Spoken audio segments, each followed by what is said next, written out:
जय श्री हरि विष्णु। दोस्तों, आप सभी का दिल से स्वागत है हमारे चैनल जन भक्ति में। आज के इस खास वीडियो में हम बात करने जा रहे हैं निर्जला एकादशी व्रत कथा की। हिंदू धर्म में एकादशी व्रत का अत्यंत महत्व है। वर्ष में 24 एकादशियां आती हैं, जिनमें निर्जला एकादशी का विशेष स्थान है। यह व्रत भीमसेनी एकादशी के नाम से भी प्रसिद्ध है। यह एकादशी ज्येष्ठ मास के शुक्ल पक्ष की एकादशी तिथि को आती है और इसका पालन करना सभी एकादशियों के व्रतों के बराबर फल प्रदान करता है। इस एकादशी को बिना जल के रहकर किया जाता है, इसलिए इसे निर्जला कहा जाता है। आइए जानते हैं इस व्रत की पौराणिक कथा, महत्व, पूजन विधि और इससे मिलने वाले दिव्य फलों के बारे में। महाभारत काल में जब पांडव वनवास में थे, तब भीमसेन को यह बात बहुत खलती थी कि वे व्रत नहीं कर पाते। भीम को अत्यधिक भूख लगती थी, इसलिए वे किसी भी प्रकार का व्रत नहीं रख पाते थे।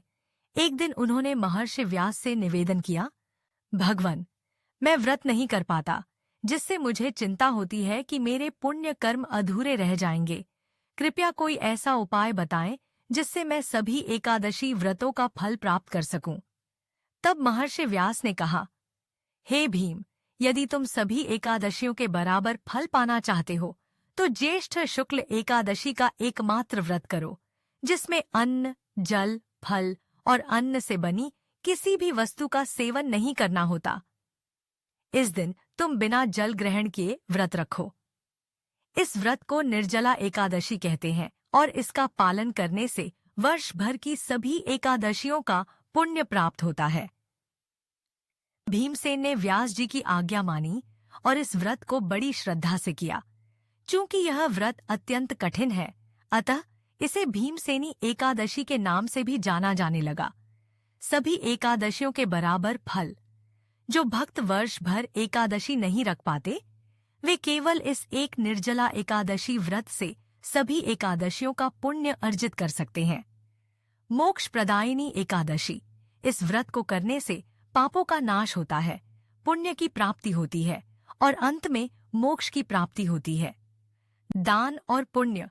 इस दिन किया गया दान कई गुना फल देता है। विशेषकर जल, वस्त्र, छाता, पंखा, अन्न आदि का दान अत्यंत पुण्यकारी माना गया है। स्वास्थ्य और मन की शुद्धता। निर्जला व्रत से आत्मशक्ति और संयम की भावना बढ़ती है, जो मानसिक और आध्यात्मिक रूप से विकास में सहायक होता है। पूजन विधि। व्रत से एक दिन पहले सात्विक भोजन करें और मन में व्रत का संकल्प लें। रात को जल्दी सो जाएं ताकि ब्रह्म मुहूर्त में जाग सकें। ब्रह्म मुहूर्त में उठकर स्नान करें और स्वच्छ वस्त्र धारण करें। भगवान विष्णु का ध्यान करें और व्रत का संकल्प लें। घर में श्रीहरि विष्णु की प्रतिमा या चित्र के सामने दीप जलाएं। पीले पुष्प, तुलसी दल, धूप, दीप, चंदन और नैवेद्य से पूजन करें। श्री विष्णु सहस्रनाम या विष्णु चालीसा का पाठ करें। इस दिन अन्न, फल, जल और पेय पदार्थ भी नहीं ग्रहण करना चाहिए। दिन भर प्रभु का स्मरण और भजन कीर्तन करें। अगली सुबह सूर्योदय के बाद व्रत खोलें। ब्राह्मणों को भोजन करवाएं। जल पात्र, वस्त्र, छाता आदि का दान करें।